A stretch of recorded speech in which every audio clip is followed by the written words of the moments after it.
अष्टविनायकातील प्रथम स्थान असलेल्या मोरगावच्या श्री मयुरेश्वर मंदिरात माघी गणेश जयंतीनिमित्त लाखो भाविकांनी श्रींना जलस्नान घातले आहे।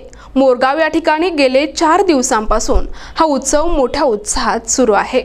मोरगाव येथील माघी यात्रा निमित्त चिंचवड येथून महान साधू मोरया गोसावी यांचा पालखी सोहळा रात्री मोरगाव या ठिकाणी दाखल झाला। यावेळी देवस्थान ट्रस्टचे मुख्य विश्वस्त मंदारदेव महाराज यांचे ग्रामस्थांनी मंगल मूर्तीसह भव्य स्वागत केले। यावेळी शोभेची दारू, फटाके यांच्यासह वाद्यांच्या गजरात मिरवणूक सुरू होती। अष्टविनायकातील प्रथम तीर्थक्षेत्र असलेल्या मोरगावच्या मयुरेश्वर मंदिरात आपण आहोत। या ठिकाणी माघी यात्रा उत्सव सध्या सुरू आहे। आज चतुर्थीचा दिवस असल्यामुळे राज्यभरातून लाखोच्या संख्येने गणेश भक्त या ठिकाणी दर्शनासाठी आलेले आहेत। देवस्थान ट्रस्टच्या वतीने या ठिकाणी अनेक उपक्रम राबवण्यात आलेले आहेत। देवस्थानचे विश्वस्त विद्वांस साहेब आपल्या सोबत आहेत। सर, काय सांगाल, कशी व्यवस्था आहे?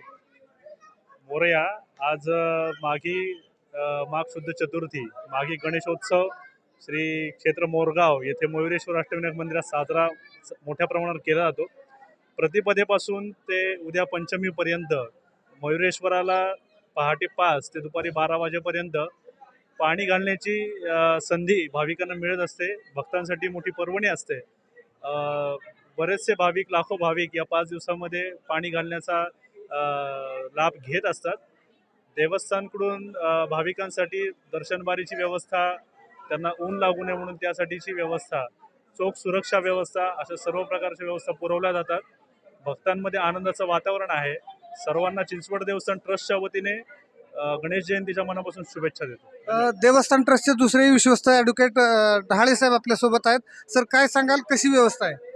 आज माघ यात्रेच्या निमित्ताने मयुरेश्वर म्हणजे आद्य अष्टविनायक असल्यामुळे भाविक मोठ्या संख्येने आज इथे उपस्थित आहेत। महत्त्वाचं म्हणजे माघ यात्रेनिमित्त 5 दिवस गाभाऱ्यात जाऊन भाविकांना प्रत्यक्ष गणेशाला जल अर्पण करण्याची संधी मिळत असते। त्यामुळे देशातूनच नव्हे तर परदेशातून सुद्धा बरेचसे भाविक आज इथे येत असतात।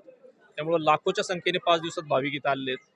चिंचवड देवस्थान ट्रस्टतर्फे सर्व भाविकांची व्यवस्थित चोख व्यवस्था ठेवलेली आहे। तसेच ग्रामस्थ असतील, ग्रामस्थांसाठी वेगळी लाईन इथे आपण केलेली आहे आणि बाकीची सगळी जी स्वच्छता असेल, पाण्याची व्यवस्था असेल, सगळी ट्रस्टतर्फे चोख ठेवण्यात आलेली आहे। निश्चितपणे एकूणच संपूर्ण व्यवस्था ही अत्यंत चोख पद्धतीने ठेवण्यात आलेली आहे। अष्टविनायकातील मोरगाव या ठिकाणी आज दिवसभर ही गर्दी राहील अशी शक्यता या ठिकाणी व्यवस्थापनाकडून सांगण्यात आलेलं आहे। NTV न्यूजसाठी मी मनोहर तावरे, मोरगाव, बारामती। प्रतिनिधी मनोहर तावरे, NTV न्यूज मराठी, बारामती, पुणे।